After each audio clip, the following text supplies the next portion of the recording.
Hello guys and welcome back to the Factorio 2021 basic tutorial. Today we're going to cover trains. We're going to try and cover over the basics of trains.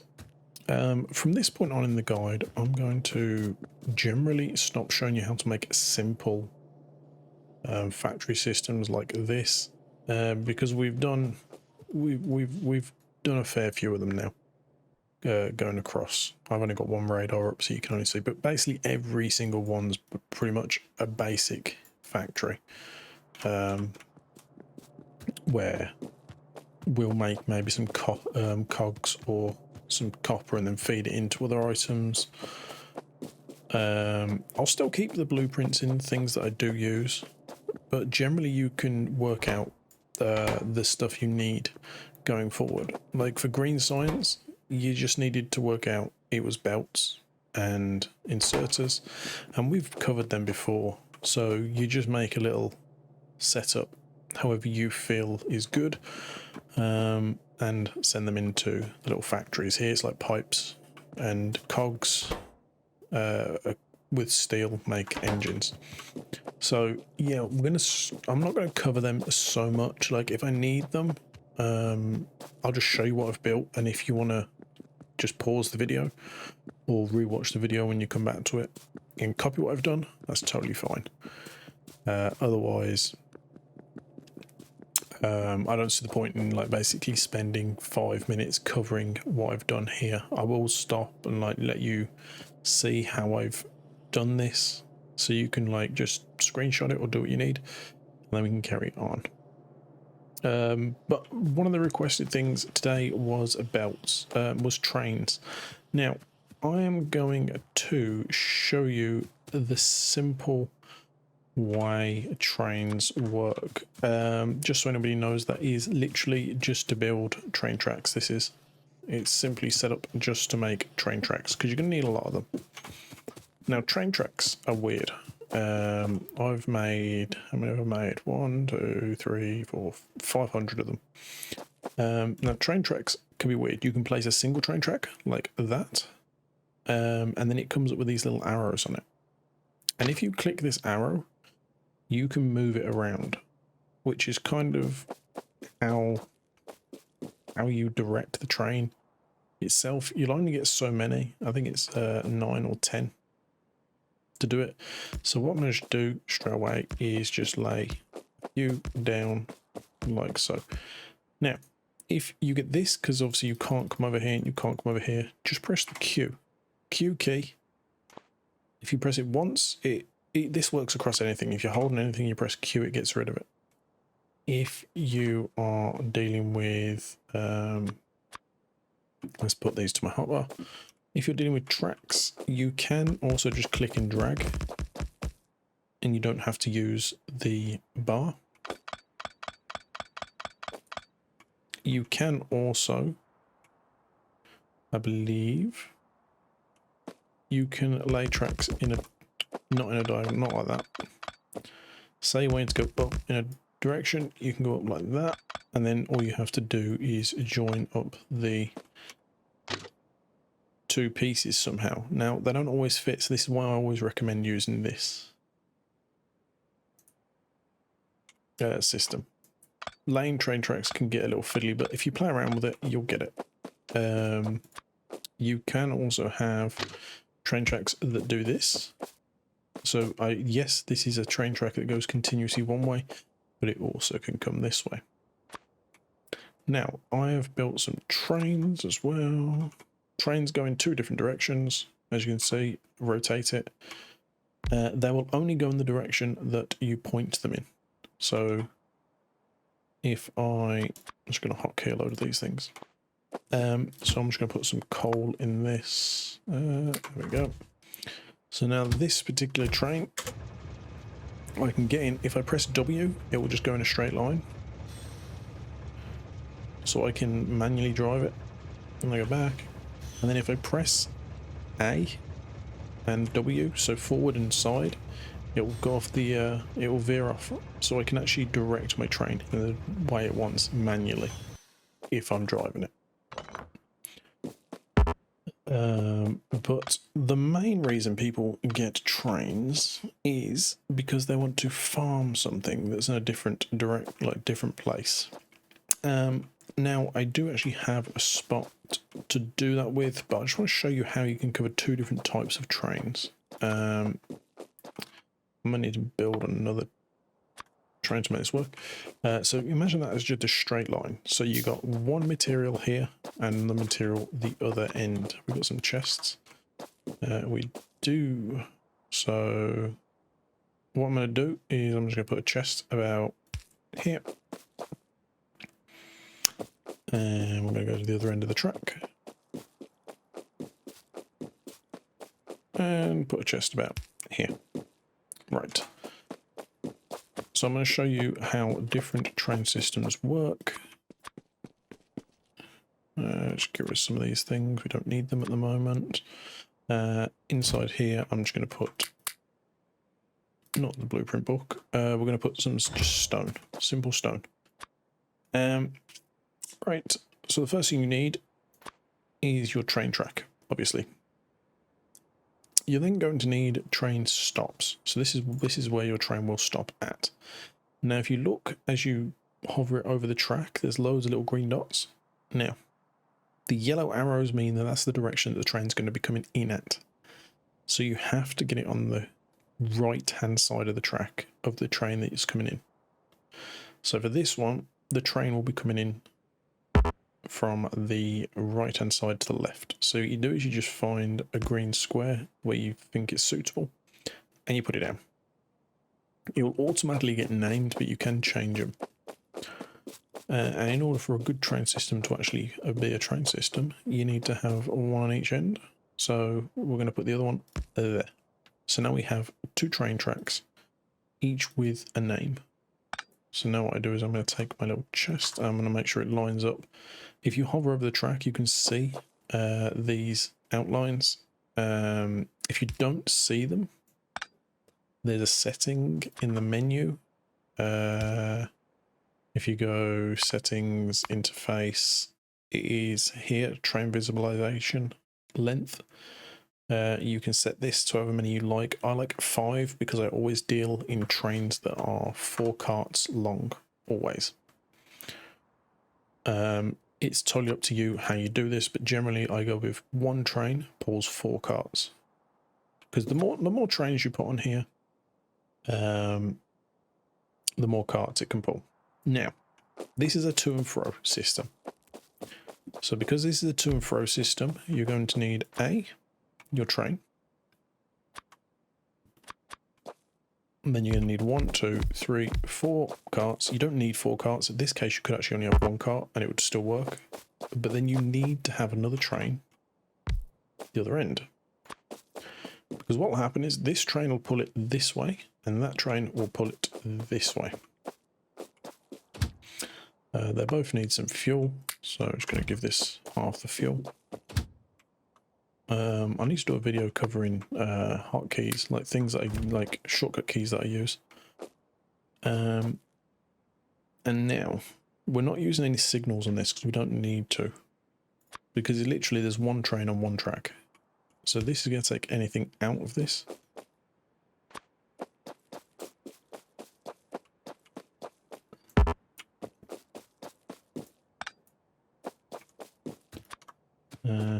And 1, 2, 3.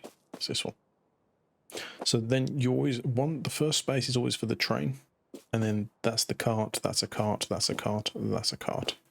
So I'm going to show you why I'm putting this here in a second. I'm actually going to take these away for now.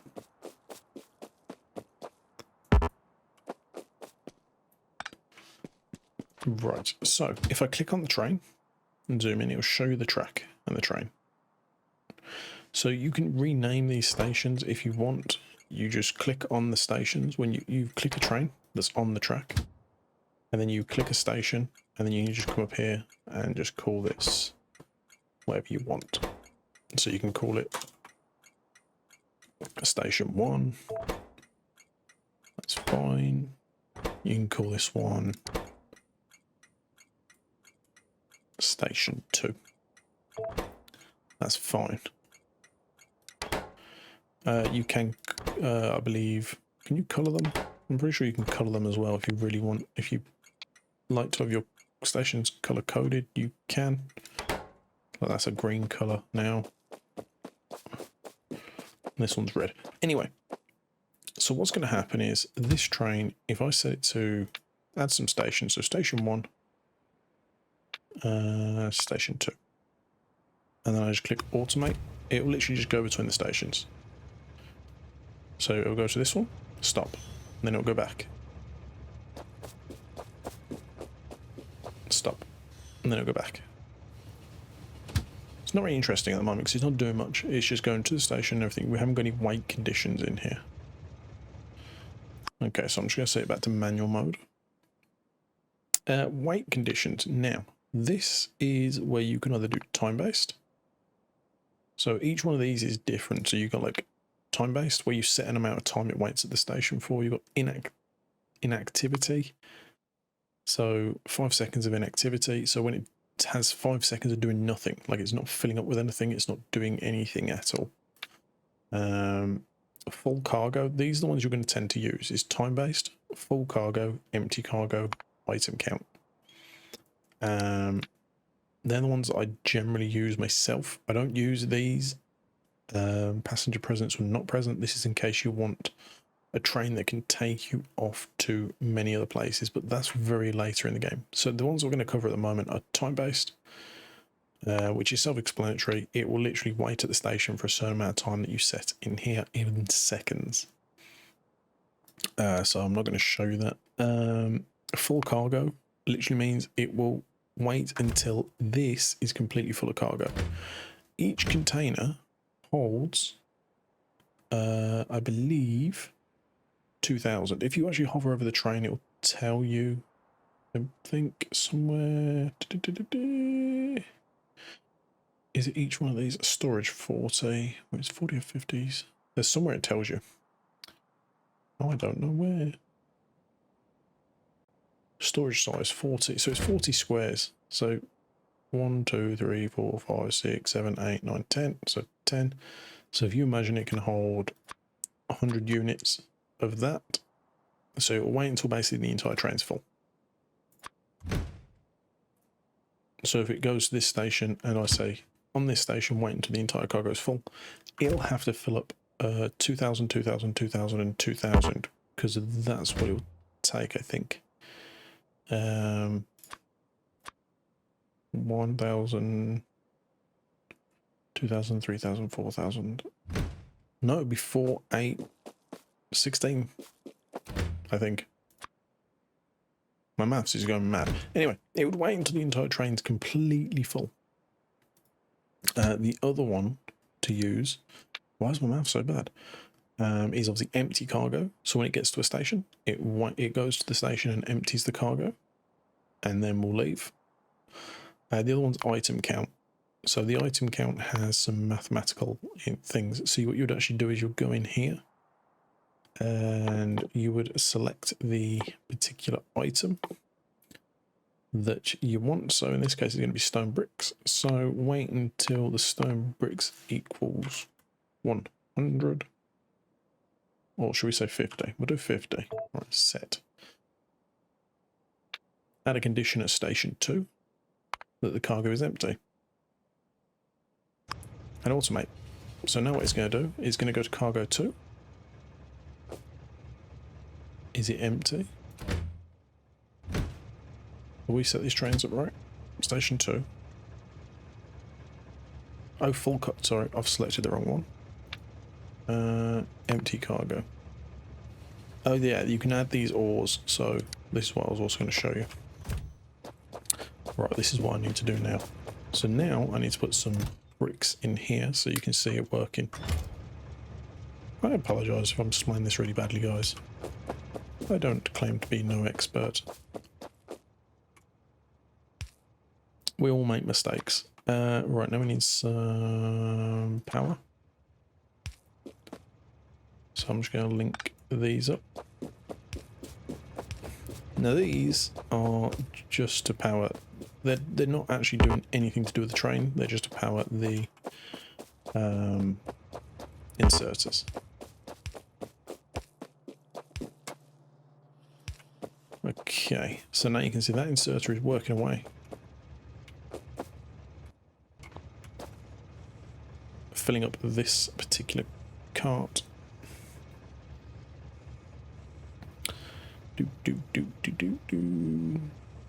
And if you hover over the entire train, it will tell you how much it's got within it. It will say cargo contents on the right hand side.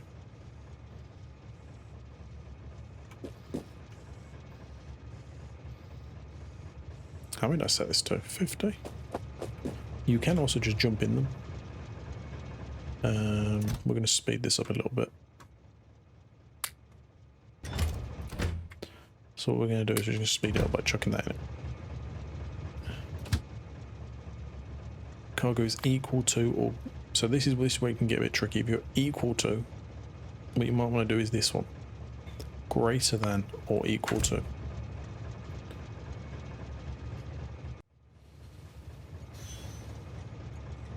So then this one will literally wait until it's empty. I'm just going to get some fast insert, so it just does it a little faster.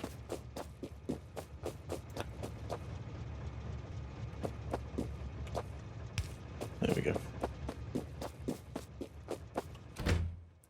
So this will empty this pretty quick.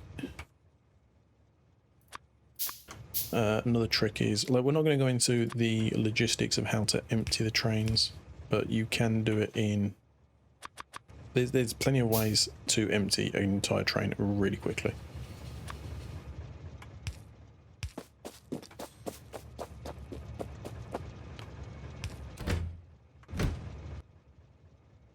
So we're just going to build another cart. Another crate, sorry. Chuck it there. Take half the stuff there and put it all in. So that's 50. It'll go over to this one, empty. Go and get more, go back and back and back and back and back. The reason I put 4 on this is because of how I always build them. You can do this quite easily by putting this train where this cart is and just having one cart go. But what you'd do is you'd imagine this is your line of raw materials coming in. And then this is obviously then going a lot longer than that, and it will be like, say, coming down here to your furnaces, your smelting area, to be smelted and then sent down your feed. So that's how you do a straight to and fro system. And I'm going to break this.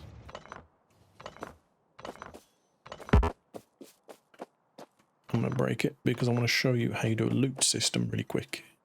And now loop systems they're good if you're going to multiple places doing multiple things. And I don't know if you're at that point in your game, but if you are, it's good to cover it now. Also, guys, just a reminder to tell you, I'm going to start streaming games on YouTube as well. So please feel free to come along and join in. I'll be putting up a schedule on my page, but also if you've got notifications turned on, you'll see them. Anyway, so this is going to be a loop system.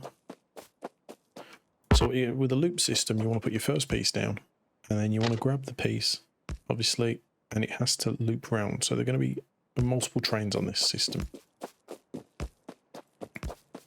And in and up. The only thing you have to do is make sure they match up. There you go. So I'm just going to add a train on here. So we're going to go this way around. Now this is where signals come in. Now you have to make sure these match up and go in the same direction.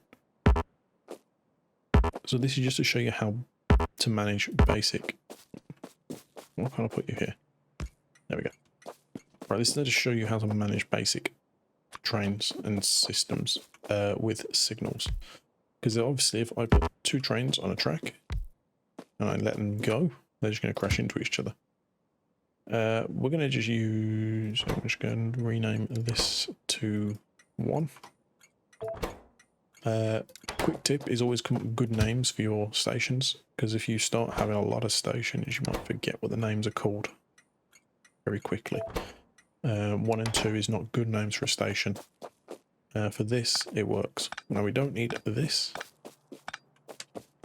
So what's going to happen is we're going to use the time-based system on this.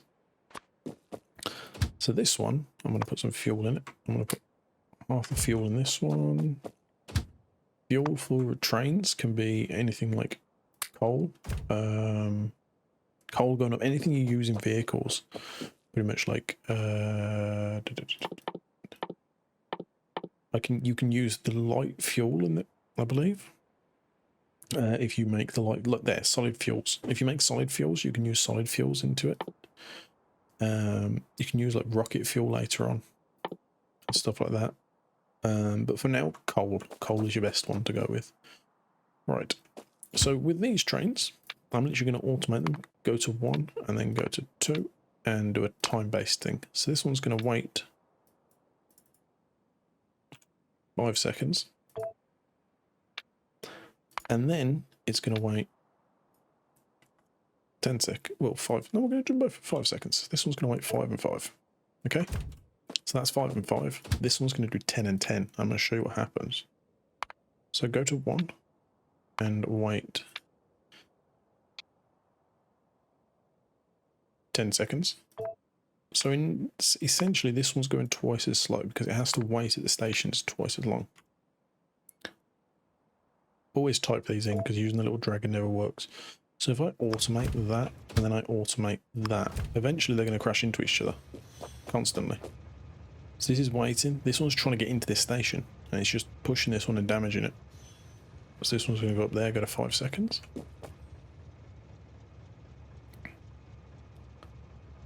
5. This one's going to end up leaving before this one does. And this one's going to end up crashing into this now.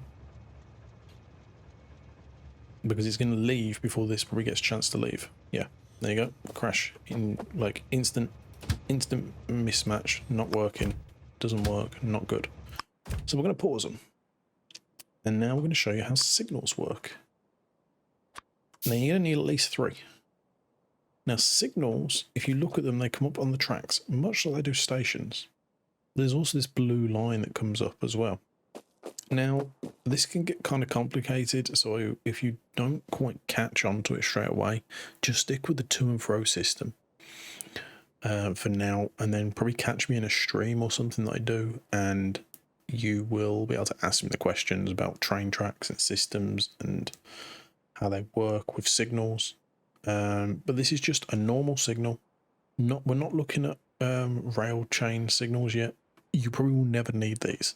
Rail train signals you should only ever use if you're completely comfortable using the entire train system.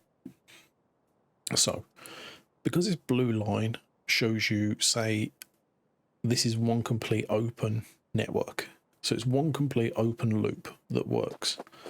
So if I want to say that this train cannot go past this point until another signal has been triggered. So I'm going to just start it off.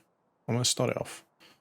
And as you can see on the tracks, much like before, you have to put it on the right hand side and it works the same way as the stations do. So what I'm going to do is I'm literally going to take it to there. I'm going to put it just after the train itself. Maybe you have to put it a little bit further around. I'm going to bring it just out of the train station. So I'm going to keep going until it's out of the train station. So that there shows it being 1. That if you look, it will show 1, 2. There's 2 squares outside the train station. So I'm going to put the first signal there. It's still a blue loop, but that will end up stopping here. So trust me on this, this will end up stopping here. So we started the loop. So then what we want to do is we want to get to this station and go, okay, well, that needs to trigger, we need something to trigger this. So this piece of the station needs to be clear in order for the train that's going up to here to carry on. So you just put one, say, down here and count back again. It has to be on the correct side. So always go on the right hand side for a looped system. So we count back and we go, okay, well, there's space for a train to stop here. So we'll just put it there. And all of a sudden this pink line's appeared. And now what will happen is, I've done this in a particular way. So what will happen is as train 1 comes in and down, if you want to look at the signals, just get a signal out in your hand and see. So as train 1 comes down, it will stop at the station and then it will carry on to this signal. And then this signal will either be red, which it says at the moment, red, or it will be green. And the determination on that will be, has a train passed this one? So you got 1, 2, 1, 2. So this train will go to its station and then it will carry on down to here and be like, okay, well, can I pass? So what we're going to do now is we're going to turn them on and see what happens. So automate that one, automate that one.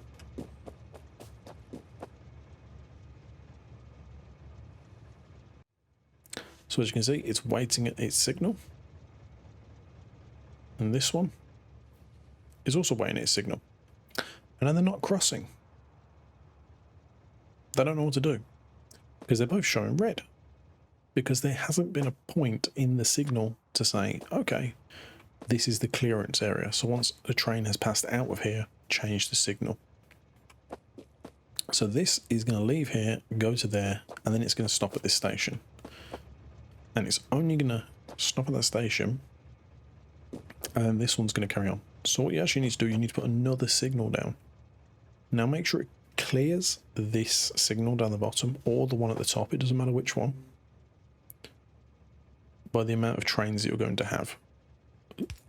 And it will put, if I make another signal, it will create another yellow loop. So there's 3 different types. So what you've got is you've got, like, say, train 1 going through the blue.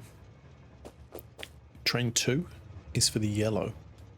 And train 4, colour 4, I'm getting all my numbers mixed up, I apologise. Let's start again. So you got your blue line, which is for one train to be within. The yellow line is, like, say, a loop for your next train to be in. And your pink one, your pink area, is a clearance area. So this allows trains to pass within it and trigger off different signals. So if you look at the signals, this one's green, this one's red, this one's red, and this one's red because there's a train within that block. So the section that's here, there was a train within. So as this train passed this signal, it made that one trigger off. So as a train passes through a signal, it just flicks it. So that flicked it. I went to this one, it's red. That one's fine. So we come down to here.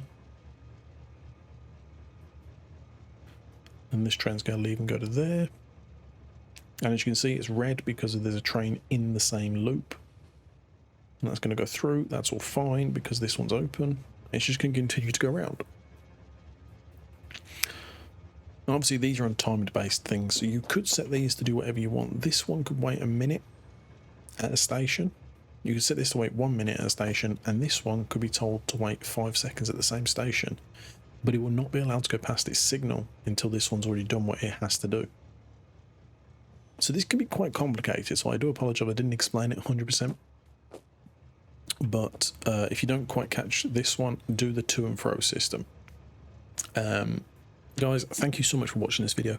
Please give it a thumbs up, drop any comments down below, and I will catch you guys next time. Also, subscribe if you haven't already. We're trying to hit that 500 goal. When we do hit that 500 goal, guys, I think we're going to do a giveaway of Factorio to try and push to the 1,000 mark. The 1,000, obviously, is my goal at the moment. But anyway, guys, thank you so much for watching the video. I appreciate you all, and I'll catch you next time.